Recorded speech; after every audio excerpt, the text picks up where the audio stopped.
Hello everyone, कैसे हैं आप लोग? एकदम बढ़िया। चलिए आज की क्लास शुरू करते हैं। प्यारे बच्चों, दिग्विजय कॉमर्स क्लासेस नामक यूट्यूब चैनल पर हमने इनकम टैक्स की पूरी एक सीरीज़ शुरू की है। जानते हैं आप भली भांति इनकम टैक्स से परिचित हैं। आपके मस्तिष्क में इनकम टैक्स को लेकर बहुत सारी बातें बना दी गई हैं, जैसे कि बहुत टफ सब्जेक्ट होता है, पढ़ने वाले के लिए भी नया होता है, पढ़ाने वाले के लिए भी नया होता है, एक्सेट्रा एक्सेट्रा। मैं कहता हूँ ये सारी सच्चाइयाँ हैं, लेकिन सिर्फ आप एक प्रॉमिस करिए कि आप रेगुलर बने रहोगे। मैं एक प्रॉमिस करता हूँ आपको, इनकम टैक्स आपके जीवन में जितने भी सब्जेक्ट आपने पढ़े हैं उसे सरल ना बना दिया तो आप कहना। आप ऑफलाइन पढ़ाई भूल जाएंगे, आपको ऑनलाइन पढ़ाई में वो मज़ा दूंगा। ठीक, आप हमसे जुड़िए। आप अगर वीडियोस आपको पसंद आ रहे हैं, आपको ये लगता है कि नहीं यहाँ हम जुड़कर अपना कोई नुकसान नहीं करेंगे, तो आप हमसे पेड क्लास भी ले सकते हैं। उसके लिए आप हमारे व्हाट्सएप नंबर पर संपर्क करिए, 9984358237 पर व्हाट्सएप करिए। ठीक बच्चों, चलिए पिछले वीडियोस में मैंने इनकम टैक्स इंट्रोडक्शन और इनकम टैक्स डेफिनीशन आपको पढ़ा दिया है। आज हम कैरेक्टरिस्टिक्स ऑफ इनकम टैक्स पे हैं, आयकर की विशेषता। कुछ मैंने जब डेफिनीशन बताया था तो कहा था इनकम टैक्स की कोई डेफिनीशन है ही नहीं। जो इनकम टैक्स की विशेषता हैं उन्हीं को मिलाकर इनकम टैक्स की डेफिनीशन बना दी गई है। कुछ तो आप पढ़ेंगे तो शुरू में ही लग जाएगा, जैसे आयकर, आय पर लगने वाला कर, कोई ऐसा टैक्स जो हमारी इनकम पर चार्ज हो। जैसे हम साल भर मेहनत करते हैं, एक पल के लिए हम लगे रहते हैं धन अर्जन में, तो जब हमें अर्निंग होती है तो अर्निंग होने के बाद हमारी उस अर्निंग पर जब हमें टैक्स देना पड़ता है वो इनकम टैक्स होता है। लेकिन ये किस प्रकार का टैक्स है? तो जहाँ प्रकार की बात आई वहाँ कितने टाइप के होते हैं? 2 टाइप के टैक्स होते हैं। जब incident of tax and impact of tax is the same person, मतलब जिसके ऊपर कर लगा वही कर चुकाएगा। जब एक ही व्यक्ति पर हो तो उसे डायरेक्ट टैक्स कहा जाता है, और जब किसी व्यक्ति पर लगे वो उसको चुकाए ना, अपनी तरफ से किसी दूसरे व्यक्ति के लिए छोड़ दे या मोड़ दे। छोड़ना क्या होता है कि नहीं देंगे, मोड़ना क्या होता है चलो भाई हमारे ऊपर लगा तुम दो, शिफ्टिंग करना। तो जब इंसिडेंट ऑफ टैक्स और इम्पैक्ट ऑफ टैक्स अलग अलग व्यक्तियों पर हो तो उसे इनडायरेक्ट टैक्स कहते हैं। तो income tax is a direct tax. Direct tax मतलब इनकम टैक्स जिसके ऊपर चार्ज होगा उसको ही चुकाना होगा, उसकी ओर से कोई दूसरा व्यक्ति इसका भुगतान नहीं कर सकता। एक चीज़ क्लियर। दूसरा, हम आते हैं यहाँ पे, income tax is a central tax. अब यहाँ मैटर ये बनता है, कुछ कर ऐसे होते हैं जो सेंट्रल गवर्नमेंट वसूल करती है, चार्ज करती है। कुछ टैक्स ऐसे होते हैं जो स्टेट गवर्नमेंट चार्ज करती है। आप CGST SGST पढ़ते होंगे कि केंद्र सरकार के द्वारा वसूले जाने वाले कर, राज्य सरकार के द्वारा वसूले जाने वाले कर, कुछ कर तो ऐसे होंगे जो लोकल बॉडीज़, म्यूनिसिपैलिटीज़ वगैरह वसूल करती हैं, एक्सेट्रा एक्सेट्रा। लेकिन इनकम टैक्स एक सेंट्रल टैक्स है। क्यों? क्योंकि income tax central government charge करती है। ठीक, तो income tax is a central tax. क्यों? क्योंकि इनकम टैक्स एक सेंट्रल गवर्नमेंट द्वारा वसूला जाने वाला कर है। ध्यान देना। और इनकम टैक्स की जो टॉप बॉडी है, मतलब कह लो इनकम टैक्स किसके अंडर काम करता है, किसके अंडर काम करता है? तो प्रत्यक्ष करों का केंद्रीय बोर्ड होता है। ठीक, प्रत्यक्ष करों का केंद्रीय बोर्ड होता है, उसके अंतर्गत ये काम करता है। ठीक, और वो प्रत्यक्ष करों का केंद्रीय बोर्ड किसके अंतर्गत आता है? सेंट्रल गवर्नमेंट के। तो इसलिए हम कहते हैं कि इनकम टैक्स क्या है? एक केंद्रीय कर है, सेंट्रल टैक्स है जो सेंट्रल गवर्नमेंट वसूल करती है। ठीक बच्चों, फिर से जान लीजिए, आपने कितनी कैरेक्टरिस्टिक्स जान ली? 2। पहला, income tax is a direct tax. Direct tax क्यों है? क्योंकि इनकम टैक्स जिस किसी के ऊपर चार्ज होगा उसको चुकाना ही पड़ेगा। वो ना तो लीव कर पाएगा ना शिफ्ट कर पाएगा, मतलब वो छोड़ भी नहीं सकता, मोड़ भी नहीं सकता। कि चलो हमारे ऊपर लगा तुम दे दो। अब दूसरा ये है कि income tax is a central tax, मतलब सेंट्रल गवर्नमेंट के ऊपर, सेंट्रल गवर्नमेंट के द्वारा चार्ज किया जाता है। ठीक, आगे बढ़ गए, इसीलिए इसको सेंट्रल टैक्स कहता है। तीसरा, income tax is a yearly tax. Yearly tax क्यों कहा जाता है? बेसिकली जैसे हम बिजली इस्तेमाल करते हैं, तो जब हम बिजली इस्तेमाल करते हैं तो बिजली इस्तेमाल करने के बाद जब 1 महीने की हम बिजली इस्तेमाल करते हैं, जब वो महीना बीत जाता है तो नेक्स्ट मंथ में हम उसका पेमेंट करते हैं, तो वो हम मंथली टैक्स बोलते हैं। मंथली कब? 1 महीना बीत जाने के बाद कि 1 महीना बीत जाने के पहले? अगर 1 महीना बीत जाने के पहले हमने दिया तो मंथली है नहीं, तो मंथली शब्द तो वहाँ इस्तेमाल किया जाएगा जो 1 महीना बीत जाने के बाद दिया जाएगा। अब चूंकि समय है, टाइम तो भैया सबसे बलवान है, हम इसे रोक भी नहीं सकते। जब हम इसे रोक नहीं सकते, भैया ठहर जाओ, अभी 1 महीने बीते नहीं हैं, आज 1 महीना बीत रहा है, हम पहले टैक्स देंगे तब तुम चलना शुरू करना। क्या समय के पहिए को रोक सकते हैं? नहीं रोक सकते। अगर ऐसा नहीं कर सकते तो वो 1 महीने बाद दूसरा महीना शुरू हो जाएगा तो पिछले महीने का हम देते हैं, वो तो मंथली हुआ। यहाँ तो बात ईयरली की जाती थी। 1 साल हम पैसा कमाएंगे, तो जिस साल हम पैसा कमाएंगे उस साल हम नहीं देंगे, वो साल जैसे बीतेगा नेक्स्ट ईयर शुरू हो जाएगा। तो जब हम नेक्स्ट ईयर पे आ जाएंगे तो पीछे वाले साल पे हम क्या देंगे? टैक्स देंगे। इसीलिए इसको क्या कहा जाता है? वार्षिक कर कहा जाता है, ईयरली टैक्स कहा जाता है। ठीक बच्चों, क्योंकि ये 1 साल बीत जाने के बाद जो दूसरा साल शुरू हो जाता है तो पिछले साल वाली आय पर कर दिया जाता है। ठीक बच्चों, 1 साल शुरू हो जाने के बाद, जब 1 साल शुरू हुआ, जैसे जस्ट लाइक अभी हम बात करते हैं, जैसे मान लीजिए यहाँ मैंने कहा था कि इनकम टैक्स में कहीं भी वर्ष शब्द लिखा मिले तो आप समझ जाइएगा वो फाइनेंशियल ईयर की बात कर रहा है। प्यारे बच्चों, आपको एक उदाहरण देता है। जैसे एक वर्ष शुरू हुआ 1 अप्रैल 2018 से, तो 31 मार्च 2019 को वर्ष समाप्त हुआ। तो कोई एक व्यक्ति है, मान लीजिए वो व्यक्ति है पिंटू नाम का, ध्यान देना बच्चों, मान लीजिए वो पिंटू नाम का व्यक्ति है। 1 अप्रैल 2018 से 31 मार्च 2019 के बीच में पिंटू ने कुछ पैसे कमाए, अर्निंग हुई। भाई यहाँ से उनका वर्ष शुरू हुआ, तो हो सकता है वो ठीक 1 अप्रैल से कमाना शुरू किए हों, हो सकता है वो इन द मिडिल कमाना शुरू किए हों, बीच में। मतलब ये है कि उन्होंने कमाया।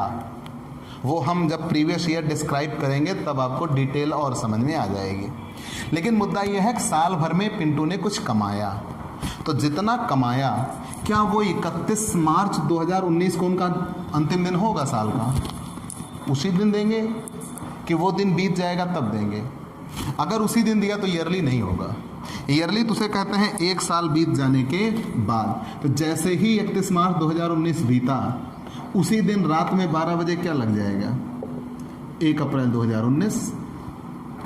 अब 1 अप्रैल 2019 ये वर्ष चलेगा 31 मार्च 2020 तक।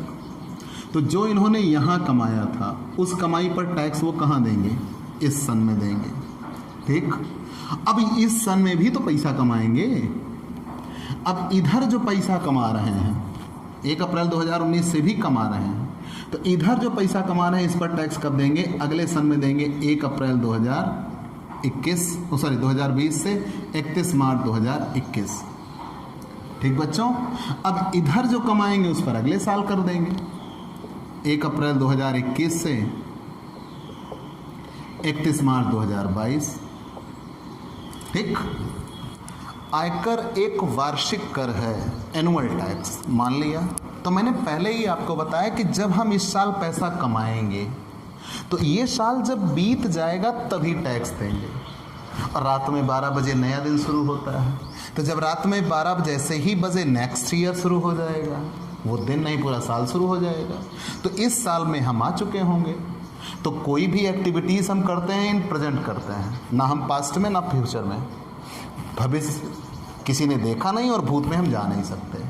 तो कोई भी एक्टिविटीज़ हम करते हैं तो प्रेजेंट में करते हैं, तो टैक्स भी हम प्रेजेंट में देंगे।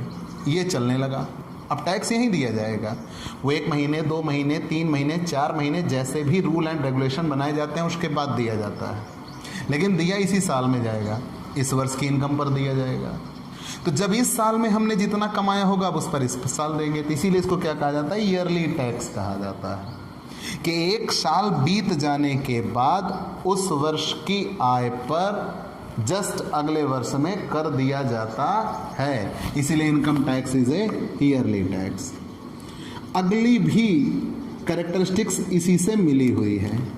इनकम टैक्स प्रीवियस ईयर की इनकम पर लगाया जाता है। प्यारे बच्चों, आप पढ़ो ईयर, यहाँ पे 2 शब्द लिखा है, प्रीवियस ईयर। मैं आपको ये समझाना चाहूँगा, मैंने कहा ईयर जहाँ भी लगा हो, ईयर मतलब होगा फाइनेंशियल ईयर, मतलब 1 अप्रैल से 31 मार्च। लेकिन अब बच्चों चूंकि 1 अप्रैल 31 मार्च तो हर साल मिलता है, आप इसको बांधो। तो 1 अप्रैल वर्तमान में कौन सा वर्ष चल रहा है, 2020। आप किस महीने में हो, अगस्त, मतलब अप्रैल से वर्ष शुरू हुआ है। तो अप्रैल, मई, जून, जुलाई, अगस्त, तो इतने महीने बीत चुके हैं पीछे। तो 1 अप्रैल 2020 चलना शुरू हुआ है। ये समाप्त कब होगा, 31 मार्च 2021 को समाप्त होगा। तो ये तो अभी चल रहा है, ये भी चल रहा है। इस साल हम पैसे कमा रहे हैं, जो इस साल हम पैसे कमा रहे हैं उस पर हम नेक्स्ट ईयर में टैक्स देंगे। कब, 1 अप्रैल 2021 से 31 मार्च 2022 में, माना। लेकिन हम जो यहाँ हैं, इस वर्ष में हम हैं, इस पर हम टैक्स, यहाँ भी टैक्स देंगे। तो किस वर्ष की इनकम पर देंगे, ठीक पिछला, क्योंकि वहाँ क्या लगा है, प्रीवियस। प्रीवियस माने ठीक पिछला। तो ठीक पिछला वर्ष क्या रहा होगा, 1 अप्रैल 2019 से 31 मार्च 2020। तो यहाँ ये कहा जाता है कि वर्तमान में जो चल रहा होता है।